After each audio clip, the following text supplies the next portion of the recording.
Old man. How are you, sir? Good. Yeah, very good. Nice to see you. Thank you. Good. Welcome.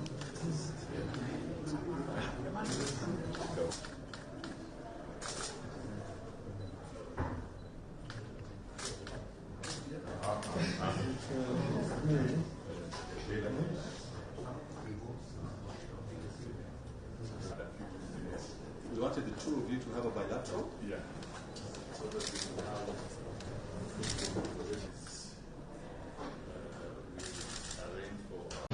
Kenya is part of Africa. So what Kenya is going to get is equivalent to what the rest of Africa is going to get. If you improve matters in Africa, Kenya becomes a beneficiary. One example I want to give is inter-African trade. Inter-African trade currently stands at only 15%. Africa trades very little with itself. Inter-European trade stands at 70%. Inter-Asian trade is now getting towards 60%. Even South America stands at about 30%. But Africa does not trade with itself for reasons, some of which are actually solvable, or problems solvable. You see, there are non-tariff barriers which have been introduced by some African countries, which makes it very difficult for goods to move from one African country to another African country. Secondly, there is infrastructure challenges that makes it very difficult for Africa to trade with itself. You know, Africa Continental Free Trade Area Agreement is now 2 years old, but still very little progress has been made, mainly because of these two major barriers. As the High Representative on infrastructure, I realized the challenges. Like you've been talking about intra-African highways, the Cape to Cairo, the Dakar to Djibouti, Dakar, Lagos, Lagos, Mombasa, and so on and so forth. We've been talking about the continental high-speed railway network,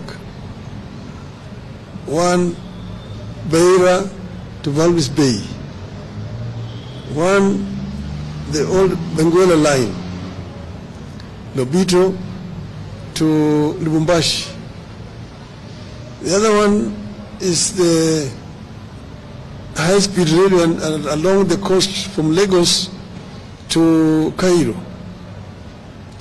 The other one is our LAPSET, the Lamu Port, South Sudan, Ethiopia Transport Corridor, which as a representative of the AU on infrastructure, we actually extended from Juba through Bangui in Central African Republic to the Port of Cameroon to create a land bridge that links the Atlantic Ocean to the Indian Ocean and opening up the interior of the continent, which are landlocked for trade.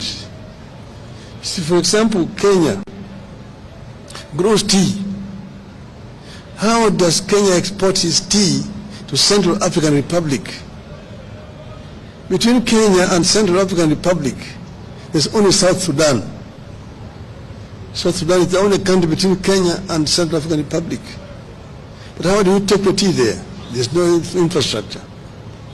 You have to find a ship that will go around the Cape, along the western coast, to the Cameroonian port of Douala, and then by road to Bangui. The French are there ahead of you. That's why they drink in Bangui Kenyan tea, christened as English breakfast tea. But with an upset, we can be able to take our goods there. But this infrastructure cannot be developed country by country. You need to have a mechanism at the center that is coordinating funding for the infrastructure. If you want to do the lab set, Kenya can only do its part up to the border with South Sudan. Then South Sudan needs to take it from there to the border with Central African Republic. Central African Republic takes it to Cameroon and to reach there. But you need a center to be able to coordinate funding, to mobilize funding for this infrastructure development, which are cutting across the continent. That is why those things have not been done. That's why even the trans-African highways have not been done, and so on. So, getting there, we are also talking about the high-speed fiber optic network connecting all the African capitals. We're talking about open skies, to be able to move freely in the African airspace without so much impediment. At the moment, traveling across Africa is a major problem. Recently, when I was going to the funeral of the president of Namibia, we chartered an aircraft here. We had to spend 3 hours at Wilson Airport waiting for clearances of airspaces, the transit countries. You have to get a clearance to fly over Tanzanian airspace, DRC, Zambia, Botswana, and Namibia itself. And it's expensive. The other day, I was in Salam, going to Niamey, Niger. There, you had spent 10 hours waiting. You need a clearance over Uganda, over DRC, over Central African Republic, over Cameroon, Nigeria, and Niger. And that is what is making the air transport in the continent so expensive. It is easier to move goods by air. It is easier to put the facilities across the continent. And then have also an African continental air traffic control. In Europe, you only need one permit and you can fly all over the countries of Europe. Here you need to get permission from Nairobi, Dar es Salaam, Kinshasa, Lusaka, going down those sides. So all these are what is making inter-African trade difficult. I've told you about the issues of visas.